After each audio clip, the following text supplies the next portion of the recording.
me begin by asking you, Gareth. The scope of this film is much different than the first one. Now we're out of a building and we're really all over the city.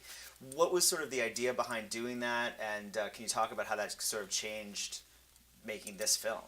Yeah, I guess like whenever it comes to doing like a sequel for something, the one thing I hate when it comes to like a part 2 is that when they just do the same concept and just rehash whatever they used in the first one.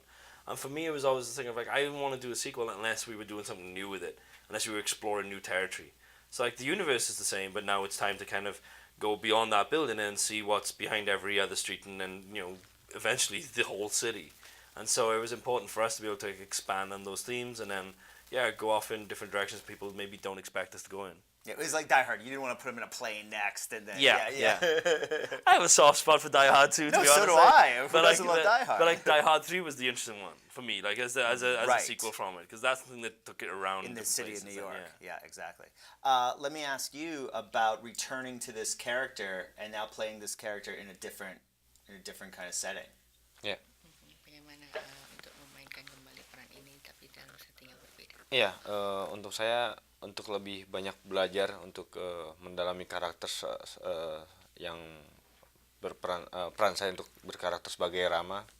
So I had to learn more in order to understand the characters of Rama in the second movie. Dan semua karakter memang semuanya yang lebih tahu Gareth, dan saya jauh lebih banyak tentang karakter saya seperti apa. Setiap scene itunya pasti emosinya berbeda, dan setiap scene saya pasti tanya seperti apa untuk emosinya. Okay. So Gareth knows more about the characters or characterization of this role. So and in every scene it involves different kind of emotions. So I asked Gareth for his advice. I think that was kind of interesting about the role, is the idea that it's like he's not playing just purely as Rama, but he has to be Rama pretending to be Yuda, as like this alter ego thing. So it's kind of like, but also at the same time not doing a perfect version of Yuda, so that you can still see that element of the policeman inside that undercover role as well. So it's to show those cracks in that performance as well. So. Yeah.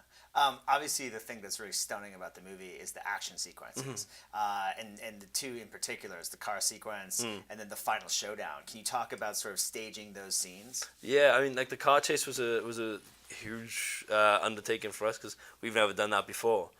We brought in a stunt team from Hong Kong, Bruce Law Stunts, and he's worked with like the greats. Like so, when he came on set, I was geeking out finding out that he'd worked on like Police Story 1, and he'd worked with John Woo on Hard Boiled. And I was just thinking like, oh my God, this guy's working on my film now. So we utilized him a lot and his team a lot, and they did a great job of helping us execute stunts that we've just never even thought of trying before. And then when it came to the kitchen fight, that was such a complex fight scene because we'd spent about 3 months working on that, like a month and a half to design and then a month and a half to figure out how we were going to shoot it. So, that was like a long period of time, kind of like making sure that fight scene was going to be the talking point of the film then. Where did Hammer Girl come from? Was that a concept that you had kind of percolating for a while? I had it for a while. What happened was we did a first one called Marantau. And in Marantau, we used a style of silat, martial art, called silat harimau, which is tiger style. And the way they do that is it's like you hit with the palm, and then you keep the fingers in a claw formation, so you can like grab and pull or drag or rip.